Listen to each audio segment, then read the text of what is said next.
అందరికీ నమస్కారం. నా పేరు శివాని నాగరం. యూట్యూబ్లో ఒక ప్రైవేట్ ఛానల్లో ఒక ఇంటర్వ్యూ జరగడం జరిగింది, ఒక పాడ్కాస్ట్లో.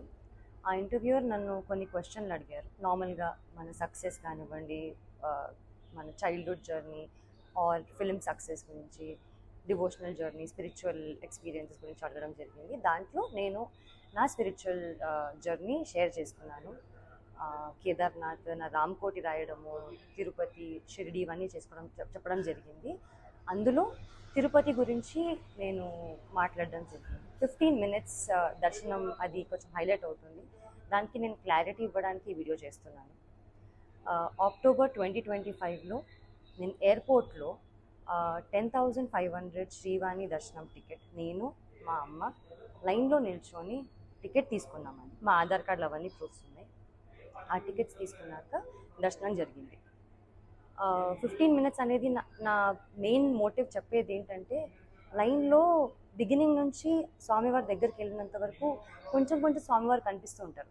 సో అది 15 మినిట్స్గా నేను అందాజాగా ఫీల్ అయ్యి నేను 15 మినిట్స్ అన్నాను తప్ప 15 మినిట్స్ నన్ను ఎవరు టచ్ చేయలేదు అని కాదు. ఇంతకు ముందు కూడా నేను సినిమాలు చేసిన తర్వాత సర్వదర్శనం 300 రూపీస్ టికెట్ తీసుకొని మా ఫ్యామిలీతో వెళ్ళాను. అప్పుడు జస్ట్ 5 సెకండ్స్ 3 సెకండ్స్ హార్డ్లీ స్వామివారిని చూడడం జరిగింది. నా లైఫ్లో ఫస్ట్ టైం 13 ఇయర్స్ తర్వాత స్వామివారిని అంత దగ్గరగా చూడడం జరిగింది. అది నేను చాలా హ్యాపీగా ఫీల్ అయ్యి ఎక్సైట్మెంట్తో చాలా జెన్యూన్గా షేర్ చేసుకున్న ఎక్స్పీరియన్స్ అంతే.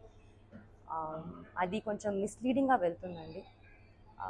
నేనే కాదు, నాకు స్పెషల్ ట్రీట్మెంట్ నేను ఒక్కదానే కాదు, మీలో ఎవ్వరు కూడా ఎప్పుడైనా కానీ శ్రీవాణి దర్శనం టికెట్ తీసుకొని వెళ్తే ఖచ్చితంగా స్వామివారి దర్శనం దగ్గరగా చాలా మంచిగా జరుగుతుంది. మీరు కూడా నేనేం ఎక్స్పీరియన్స్ చేశానో అంతే హ్యాపీగా మీరు ఎక్స్పీరియన్స్ చేస్తారు.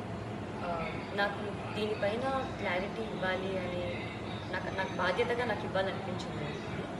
అండ్ ఇది నా టికెట్